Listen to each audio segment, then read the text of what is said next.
Citizenship by investment, Antigua versus Grenada. When comparing Caribbean citizenship by investment programs, Antigua and Grenada often come up in the same conversation. The price points are close, the passport strength is comparable, but once you look deeper at real estate structure, long-term positioning and Grenada's unique US E2 treaty angle, the decision becomes far more nuanced. Today, we're breaking it down clearly and strategically so that you can decide which direction truly aligns with your plans. The general overview. Let's start with fundamentals. Grenada, a $235,000 National Transformation Fund contribution, or a real estate route typically from $270,000 to $350,000 depending on the structure.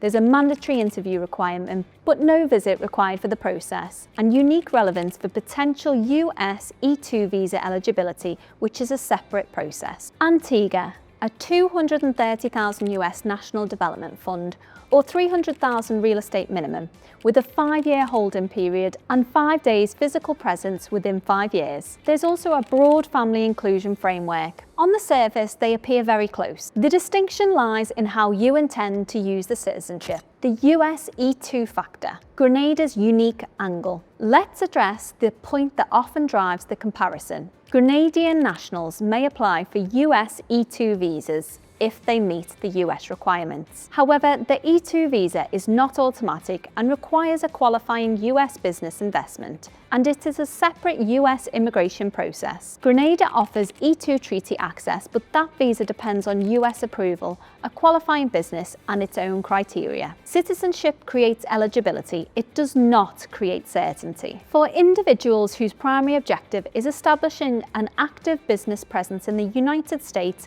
this pathway can be strategically attractive. But it is important to understand that E2 is a US visa decision, not a guarantee attached to the citizenship. The government contribution comparison. Grenada, the $235,000 NTF contribution. Antigua, the $230,000 NDF contribution. In practical terms, the contribution routes are nearly identical in entry level. Both are non-refundable. So for contribution-only applicants, the decision really comes down to price. It comes down to strategic intent. The real estate route, where the tone changes. Grenada, the real estate structure typically around $270,000 to $350,000 on approved projects only, with industry guidance typically reflecting 5-year holding periods. There is a mandatory interview requirement. Antigua, a $300,000 approved CIU real estate, 5-year holding period, and established resort and marina-backed development. Now let's step beyond the numbers. Grenada's real estate offerings are largely structured around hospitality development and approved project shares. Antigua's market, by contrast, includes larger resort ecosystems, strong sailing and marina infrastructure, private villa communities, branded hospitality developments, and broader international tourism exposure. If the property is simply a qualifying instrument, either can function. If the property is meant to be a lifestyle asset, Antigua often appeals to buyers looking for depth, rental positioning, and market maturity. If you want citizenship only, both programs can work. If you want a property that holds weight, marina access, the surrounding ecosystem becomes just as important as the investment minimum. Exit strategy and liquidity. Both programs typically reflect 5-year holding expectations for real estate route, but liquidity is not determined solely by holding period.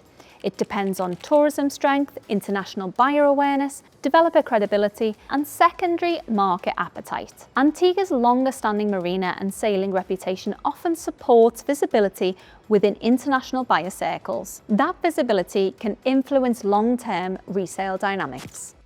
Family inclusion. Grenada allows a spouse, dependent children, and dependent parents. Antigua allows a spouse, children 0 to 30 financially dependent, parents and grandparents 55 and over, unmarried siblings, and add-on provisions for future family changes. Antigua quietly offers one of the broadest family inclusion structures in the Caribbean, including siblings and extended dependents. For some families, that flexibility becomes the deciding factor. Residency and interviews.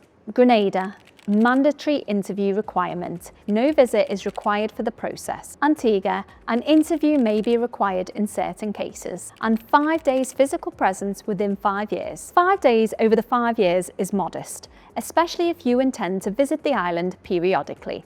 For lifestyle-oriented buyers, it often aligns naturally.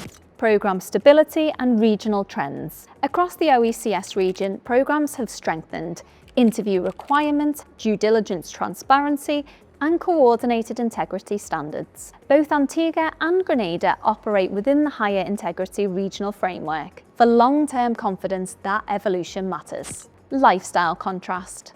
Grenada is known for lush, mountainous terrain, understated eco-luxury positioning, and lower density development. Antigua is known for its 365 beaches, its established yachting culture, international regattas, and larger scale marina developments, and with a stronger branded resort presence. The atmosphere is different. Grenada feels quieter and more understated, whilst Antigua often feels more established with international luxury travel circles. Neither is objectively superior. It depends on what you're drawn to. If you're evaluating Antigua specifically, particularly from a property and lifestyle standpoint, we can walk you through the approved developments currently available, rental structures, and ownership models. You can schedule a free private consultation using the link in the description, and we'll tailor the conversation to your priorities. Who typically leans each direction? Grenada may appeal to those pursuing potential US E2 strategy, or buyers focused primarily on documentation access, or individuals preferring no physical presence requirement. Antigua often appeals to families seeking extended inclusion,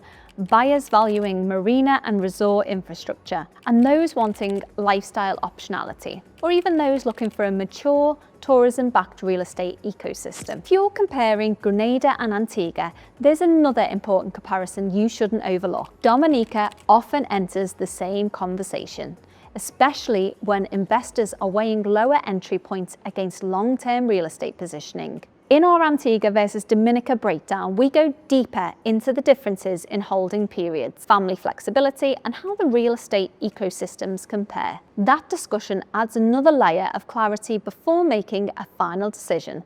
See you there.